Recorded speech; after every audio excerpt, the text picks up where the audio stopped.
मुंबई के एक पॉश इलाके में सफेद संगमरमर से बनी एक आलीशान कोठी खड़ी थी, जो अपनी चमक दमक से पूरे शहर को अपनी तरफ खींचती थी।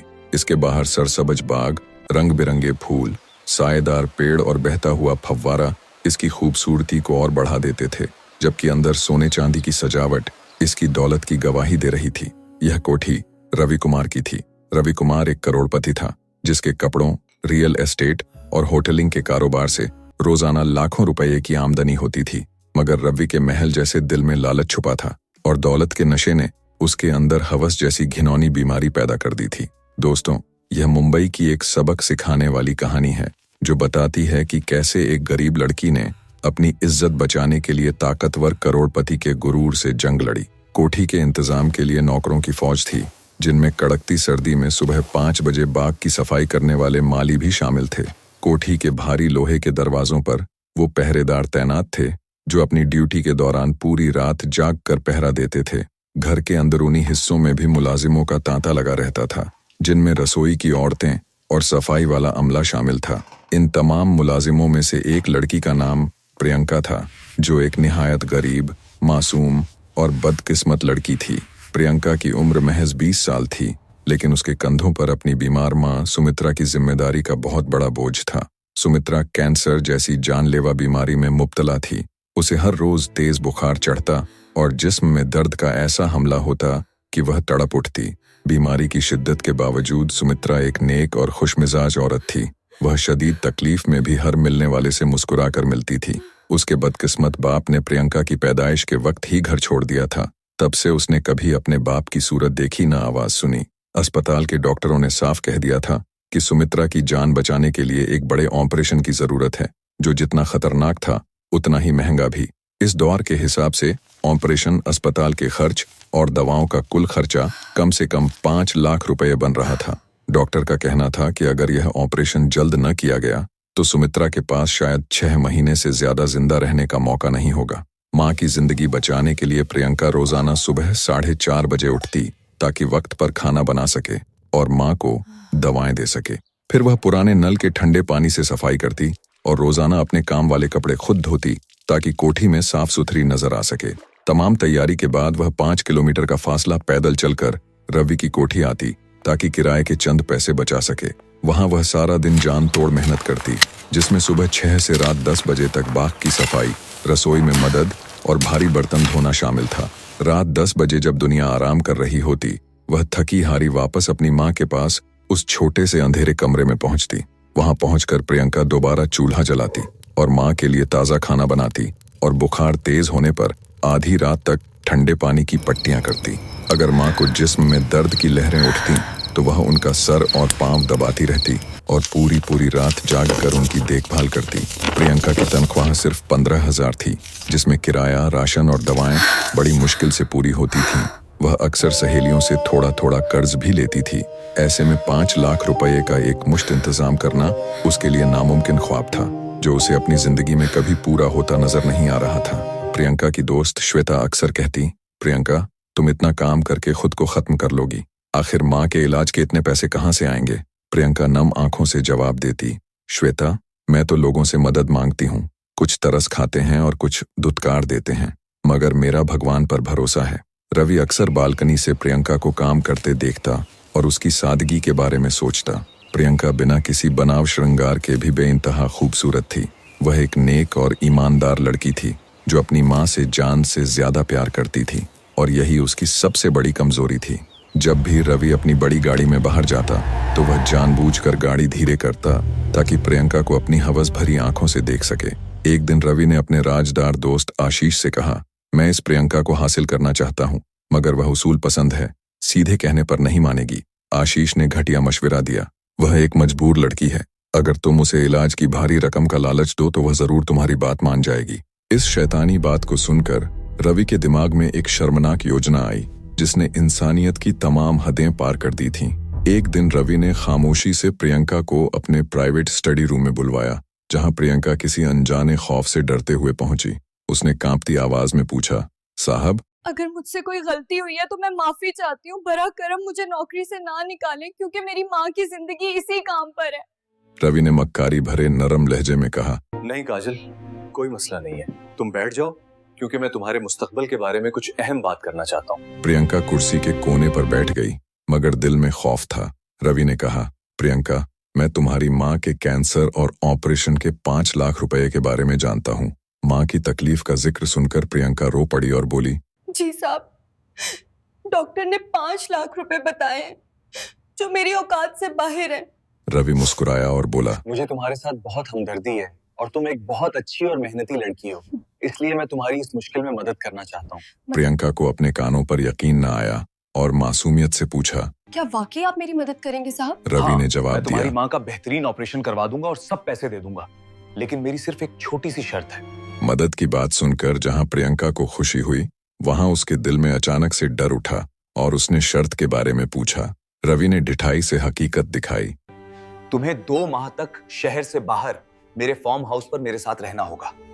वहां सिर्फ तुम और मैं होंगे। तुम कोई सवाल नहीं पूछोगी, जैसा मैं कहूंगा बस तुमने वैसा ही करना है। अगर तुम ये शर्त मान लो तो मैं लाखों रुपए अस्पताल में जमा करवा दूंगा। प्रियंका को लगा कानों में पिघला हुआ सीसा डाल दिया हो। वह हैरानी से बोली, मैं आपकी बात समझी नहीं, आप एक शरीफ इंसान होकर ये क्या कह रहे हैं? रवि ने घिनौना सौदा साफ किया। 2 महीने तक तुम मेरे नाम हो जाओ, इसके बदले में 5 लाख दूंगा, जिससे तुम्हारी माँ हमेशा के लिए ठीक हो जाएगी। रवि की बात सुनकर प्रियंका का जिस्म गुस्से से कांपने लगा। उसे एहसास हुआ कि यह दरिंदा उसकी मजबूरी का फायदा उठाकर उसकी इज्जत खरीदना चाहता है। उसने बड़ी मुश्किल से आंसू रोके और बहाना बनाया, साहब, आपने अचानक इतनी बड़ी बात कह दी कि मैं सन्न हो गई हूँ। मुझे थोड़ा वक्त दें ताकि मैं सोच सकूं। मेरी माँ की तबीयत भी ठीक नहीं है, मुझे अभी घर जाना होगा। रवि मक्कारी भरे अंदाज में मुस्कुराया। ठीक है काजल, जाओ और ठंडे दिमाग से सोच लो, ऐसा मौका बार बार नहीं मिलता। और उसे जाने दिया। प्रियंका वहां से फौरन निकल आई। उसे दीवारें अपने ऊपर गिरती हुई महसूस हो रही थीं। वह पिछले हिस्से में जाकर फूट फूट कर रोई, फिर जबरदस्ती खुद को संभाला और बाकी काम खत्म किया ताकि रवि को शक न हो। पूरा दिन जिंदा लाश की तरह गुजरा। शाम को जब वह माँ के पास पहुंची तो सुमित्रा ने तड़प कर पूछा, बेटा क्या बात है, तुम्हारा रंग इतना पीला क्यों है? क्या कोई बहुत बड़ा हादसा हो गया है? प्रियंका ने मुस्कुराने की बहुत कोशिश की, मगर जब्त न कर सकी और अपनी माँ के गले लगकर फूट फूट कर रोने लगी। वह माँ के सीने में सिर छुपाकर हिचकियां लेती रही। सुमित्रा ने ममता से कहा, बेटा अगर मेरी बीमारी तुम्हारे लिए इतनी बड़ी मुसीबत है तो मैं दुआ करूंगी कि मर ही जाऊं। प्रियंका ने तड़प कर कहा, नहीं माँ, मगर एक शख्स ने आपके ऑपरेशन के बदले एक निहायत गंदी और शर्मनाक शर्त रखी है। जब प्रियंका ने हिम्मत जुटाकर रवि की घिनौनी शर्तें माँ को बताईं तो सुमित्रा बहुत देर तक गुमसुम खड़ी रही और उसकी आंखों से आंसू बहने लगे। फिर उसने बेटी का चेहरा हाथों में लिया और कहा, बेटा मेरी तमन्ना तुम्हारी इज्जत है, मैं यह शर्मनाक सौदा कबूल नहीं करूंगी, मैं मरना पसंद करूंगी। सुमित्रा की आंखों से लगातार आंसू बह रहे थे। प्रियंका ने रोते हुए पूछा, लेकिन माँ अगर ऑपरेशन न हुआ तो कैंसर आपको मुझसे छीन लेगा? सुमित्रा ने पक्के लहजे में जवाब दिया, नहीं बेटा, हम गरीब जरूर हैं लेकिन हलाल की रोटी खाने वाले लोग हैं, हमें अपनी इज्जत को हर हाल में बचाना है। उस रात प्रियंका एक लम्हा न सो सकी और माँ की तड़पती हालत को देखती रही। उसका जहन कई सवालों का ठिकाना बना हुआ था। वह सोचती कि शर्त मान लूं तो माँ बच जाएगी, लेकिन फिर ख्याल आता कि मेरा ज़मीर और रूह हमेशा के लिए मर जाएगी और मैं जीते जी लाश बन जाऊंगी। वह सोच रही थी कि क्या मैं दोबारा आईने में अपना अक्स देख पाऊंगी? क्या मेरी माँ यह चाहती है कि मैं उसकी खातिर खुद को गुनाह में झोंक दूं? यह दर्दनाक रात किसी भी कमजोर इंसान को खत्म कर सकती थी, लेकिन माँ की दी हुई नेक परवरिश ने प्रियंका में एक नई हिम्मत पैदा कर दी थी। अगली सुबह प्रियंका एक साफ फैसले के साथ उठी कि वह रवि की शर्त हरगिज नहीं मानेगी, चाहे उसे अपनी जान की बाजी लगानी पड़े। उसने सोई हुई माँ को प्यार से देखा और वादा किया, माँ मैं यह पाप कभी नहीं करूंगी, चाहे मुझे फांकों से ही क्यों ना मरना पड़े। प्रियंका को शक था कि रवि उसे निकाल देगा, इसलिए उसने अपना मोबाइल खामोशी से रिकॉर्डिंग पर लगाकर अपनी कमीज की जेब में छुपा लिया। जब वह रवि के कमरे में पहुंची तो वह बड़े अहंकार के साथ जवाब का इंतजार कर रहा था।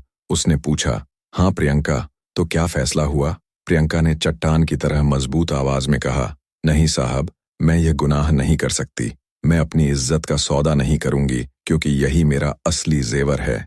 रवि ने गुस्से में आकर वही तमाम घिनौनी बातें, धमकियां और मकरूह इरादा दोबारा दोहराया जो प्रियंका के फोन में साफ रिकॉर्ड हो गया। रवि का चेहरा सुर्ख हो गया और वह दहाड़ कर बोला, अभी के अभी दफा हो जाओ और याद रखना अब तुम्हें पूरे मुंबई में कहीं काम नहीं मिलेगा। प्रियंका को बिना किसी तनख्वाह के जलील करके निकाल दिया गया। अब उसके पास सिर्फ उसकी पाकीज़ा इज्जत बाकी थी और कोई सहारा नहीं था।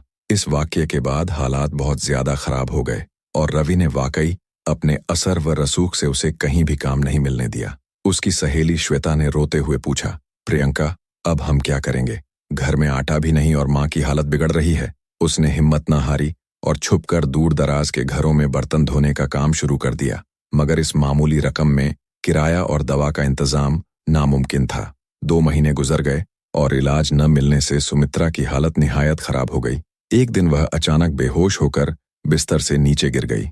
प्रियंका हवास खोकर पड़ोसियों की मदद से मां को सरकारी अस्पताल पहुंची ताकि वहां उनका इमरजेंसी इलाज शुरू हो सके। डॉक्टर ने मुआयने के बाद अफसोस से कहा, तुम्हारी मां की हालत नाजुक है, कैंसर फेफड़ों तक फैल रहा है। फौरन ऑपरेशन न हुआ तो वह चंद दिन भी नहीं बच पाएंगी। यह सुनकर प्रियंका के पैरों तले से जमीन निकल गई, क्योंकि ऑपरेशन के लिए लाखों रुपये चाहिए थे और उसके पास 1000 रुपये भी नहीं थे। प्रियंका को हर तरफ मां की मौत का साया नजर आने लगा। वह अस्पताल के फर्श पर बैठकर रोने लगी, लेकिन उसी लम्हे उसे एक अहम बात याद आई। उसे रवि कुमार के साथ की गई वह रिकॉर्ड की गई बातचीत याद आई जो उसने सुरक्षित की थी, क्योंकि उसे रवि की दुश्मनी का शक था। उसने सोचा कि अब खामोश रहना मां के कत्ल के बराबर होगा। अगर मैं यह सच्चाई मीडिया को बता दूं तो शायद कोई दर्द दिल रखने वाला इंसान मदद करे। प्रियंका ने भागदौड़ के बाद एक ईमानदार पत्रकार आरुष को ढूंढा, जो एक मशहूर टीवी चैनल के लिए काम करते थे और मजलूमों की आवाज थे। प्रियंका ने उनसे मिलकर रोते हुए कहा, साहब, मेरी एक बड़ी कहानी है और मेरे पास सबूत भी है। अगर आप मदद करें तो मां की जान बच जाए। आरुष ने जब रिकॉर्डिंग सुनी तो उनके रोंगटे खड़े हो गए और उन्होंने कहा, बेटी, तुम बहादुर हो। अगर तुम इजाजत दो तो मैं यह सबूत पूरी दुनिया को दिखा दूं। प्रियंका ने पुरज़्म लहजे में कहा, हाँ साहब, कृपया जो करना है जल्दी करें। आरुष ने उसी वक्त अपनी टीम के साथ इस केस पर काम शुरू कर दिया।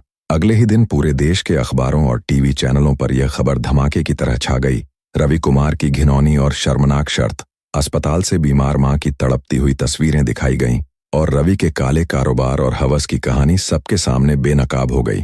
फिर क्या था, यह कहानी सोशल मीडिया पर आग की तरह वायरल हो गई और जस्टिस फॉर प्रियंका के ट्रेंड पूरी दुनिया में टॉप करने लगे। लाखों लोग वीडियो शेयर करने लगे और हर कोई रवि कुमार पर अपनी नफरत निकाल रहा था और उसकी गिरफ्तारी की मांग कर रहा था। मुंबई की सड़कों पर रवि के खिलाफ जबरदस्त विरोध प्रदर्शन शुरू हो गया और लोग उसे मिसाल बनाने के लिए बैनर उठाए निकल आए। बहुत से नौजवान रवि की आलीशान कोठी के सामने जमा हो गए और वहां नारेबाजी करते हुए कोठी पर भारी पथराव भी किया। जन दबाव और सबूतों को देखते हुए पुलिस ने फौरन कार्रवाई की और रवि कुमार के खिलाफ FIR दर्ज करके उसे गिरफ्तार कर लिया। तफ्तीश में रवि के अन्य काले धंधे, जमीनों पर कब्जे और टैक्स चोरी के सबूत भी मिल गए, जिससे उसका केस मजीद संगीन हो गया। रवि पर हरासमेंट और ब्लैकमेलिंग के आरोप लगे, जिस पर उसने पहले तो अपनी दौलत के जोर पर केस दबाने की नाकाम कोशिश की। जब उसे लगा कि वह फंस चुका है तो उसने प्रियंका को खुफिया संदेश भेजा कि प्रियंका, मैं तुम्हें 50 लाख दूंगा, बस तुम सबूत वापस ले लो। प्रियंका ने रकम ठुकराते हुए जवाब दिया, नहीं साहब, मेरी पाकीज़ा इज्जत और मां के आंसुओं की कोई कीमत नहीं। अब जो सच है वही दुनिया देखेगी। अब रवि की हर चाल उलटी पड़ गई और सरकार ने जनता के गुस्से को देखते हुए उसके तमाम बैंक अकाउंट फ्रीज कर दिए। पूरे शहर के लोगों ने नफरत की वजह से उसकी तमाम दुकानों का बहिष्कार कर दिया और उसके करीबी कारोबारी साथी उसे तन्हा छोड़ गए। उसकी बरसों की बनाई हुई साख चंद घंटों में बर्बाद हो गई और पूरे शहर में उसका नाम एक जलील इंसान के तौर पर मशहूर हो गया। लेकिन दूसरी तरफ प्रियंका के लिए कुदरती दरवाजे खुल गए और हिम्मत हमारी नामक संस्था ने उसकी मां के ऑपरेशन का तमाम खर्चा उठाने का ऐलान कर दिया। संस्था ने सुमित्रा को सरकारी अस्पताल से निकालकर मुंबई के सबसे बेहतरीन और महंगे अस्पताल में दाखिल करवा दिया, जहां आधुनिक सुविधाएं थीं। वहां बेहतरीन विशेषज्ञ डॉक्टरों की टीम बनाई गई और प्रियंका हर पल अस्पताल में मां के पास रहकर उनकी हिम्मत बंधाती रही। जिस दिन ऑपरेशन था, प्रियंका का दिल परेशान था, लेकिन वह लगातार भगवान के सामने सजदा करके रो रही थी कि मां को उससे न छीना जाए। 3 घंटे के इंतजार के बाद डॉक्टर ने मुस्कुराते हुए कहा, मुबारक हो प्रियंका, तुम्हारी मां का ऑपरेशन कामयाब रहा और वह खतरे से बाहर है। प्रियंका खुशखबरी सुनते ही अस्पताल के फर्श पर शुक्र का सजदा करने लगी और उसकी आंखों के आंसुओं ने वहां मौजूद हर आंख को नम कर दिया। 2 हफ्तों के बेहतरीन इलाज के बाद जब सुमित्रा मुकम्मल तौर पर होश में आई और उठने के काबिल हुई तो उसने अपनी बहादुर बेटी को प्यार से देखा। प्रियंका अब वह खौफजदा लड़की नहीं रही थी, बल्कि एक आत्मविश्वास से भरी लड़की बन चुकी थी। माँ ने उसे गले लगा लिया और कहा, तुमने मेरा सिर फख्र से ऊंचा कर दिया। सुमित्रा ने अपनी बेटी को ढेरों दुआएं दी और दोनों माँ बेटी एक दूसरे से लिपटकर देर तक खुशी के आंसू रोती रहीं। प्रियंका की इस बेमिसाल बहादुरी की खबर सुनकर मुंबई के एक मशहूर व्यापारी जो डिजाइनिंग का बड़ा काम करते थे, उनका दिल पिघल गया। उन्होंने प्रियंका को देखा कि वह कितनी सलीकेदार और मेहनती है। उन्होंने प्रियंका को अपने हस्तशिल्प केंद्र हैंडीक्राफ्ट सेंटर में उस्ताद बनने की पेशकश की। प्रियंका ने खुशी से यह काम कबूल कर लिया। अब वह फैक्ट्री की अनपढ़ और जरूरतमंद औरतों की गुरु और राहगीर बन चुकी थी। उसे इस काम के बदले इतनी तनख्वाह मिलती थी कि वह अपनी माँ का हर ख्वाब पूरा कर सके, और उसे इस काम में दिल्ली सुकून भी मिलता था। पूरे मुंबई शहर में अब प्रियंका का नाम निहायत सम्मान से लिया जाता है और हर शख्स उसे हिम्मत वाली लड़की के नाम से जानता है। शहर के स्कूलों और कॉलेजों में अब प्रियंका की यह कहानी एक सबक सिखाने वाली मिसाल के तौर पर सुनाई जाती है कि कैसे उसने जालिम का मुकाबला किया। शहर के मेयर ने प्रियंका की सेवाओं के सम्मान में उसके नाम से एक रिलीफ फंड का ऐलान किया है ताकि गरीब औरतों की मदद हो सके। प्रियंका अब एक जानी मानी सामाजिक कार्यकर्ता बन चुकी है और वह अक्सर कार्यक्रमों में लड़कियों को संदेश देती है कि अपनी इज्जत का सौदा मत करना। रवि कुमार को अदालत ने तमाम सबूतों की बुनियाद पर उम्र कैद की सजा सुनाई और उसकी तमाम संपत्ति सरकार ने जब्त कर ली। वह अब जेल की अंधेरी सलाखों के पीछे अपनी हवस की सजा काट रहा है। जिस दौलत पर उसे गुरूर था वही उसे रुसवाई से न बचा सकी। लेकिन हमारी प्रियंका अपनी माँ के साथ अब एक निहायत पुरसुकून और खुशहाल जिंदगी गुजार रही है, जिसकी बुनियाद सच्चाई पर रखी गई है। उसकी माँ अब बिल्कुल तंदुरुस्त है और वह दोनों अक्सर शाम को उसी बाग में टहलती हैं जहां कभी प्रियंका ने नौकरी की थी। लेकिन अब वह आजाद हैं। प्रियंका ने साबित कर दिया कि अगर इंसान के इरादे नेक हों और वह अपने उसूलों पर कायम रहे तो ईश्वर की मदद जरूर शामिल होती है। मुंबई की जनता आज भी इस वाक्य को याद करती है और प्रियंका को अपनी बेटी मानती है जिसने शहर का नाम रोशन किया। रवि कुमार का वह सफेद संगमरमर का महल अब एक ट्रस्ट के हवाले कर दिया गया है जहां अनाथ बच्चों की परवरिश की जाती है। प्रियंका अक्सर इन बच्चों से मिलने जाती है और उन्हें सिखाती है कि जिंदगी में कभी किसी जालिम के सामने सिर मत झुकाना। उसकी सहेली श्वेता भी अब उसके साथ हस्तशिल्प केंद्र में काम करती है और वह दोनों मिलकर समाज की बेहतरी के लिए प्रयासरत हैं। प्रियंका की मां सुमित्रा हर रोज अपने रब का शुक्र अदा करती है कि उसने उसे ऐसी बहादुर बेटी अता की जिसने अंधेरों में चिराग जलाया। दोस्तों, इस लंबी और सबक सिखाने वाली कहानी का सबसे बड़ा संदेश यही है कि इज्जत और ज़मीर पैसे से कहीं ज्यादा कीमती होते हैं। जो शख्स मुश्किल तरीन हालात में भी सच और हिम्मत का रास्ता नहीं छोड़ता, पूरी कायनात उसकी मदद के लिए उठ खड़ी होती है। सच्चाई का रास्ता कांटों भरा और कठिन जरूर होता है, मगर इसका अंजाम हमेशा खूबसूरत और स्थायी होता है। कैंसर जिस्म की बीमारी थी जिसे डॉक्टरों ने ठीक किया, मगर समाज की नैतिक बीमारी को प्रियंका की हिम्मत ने जड़ से उखाड़ फेंका। ईश्वर का साथ, माँ की दुआएं और ज़मीर का इत्मीनान, यही इंसान की सबसे बड़ी कामयाबी और असली जीत है। प्रियंका की कहानी हमें सिखाती है कि सिर झुकाकर जीने से बेहतर है सिर उठाकर सच के साथ मर जाना, क्योंकि सच कभी नहीं मरता।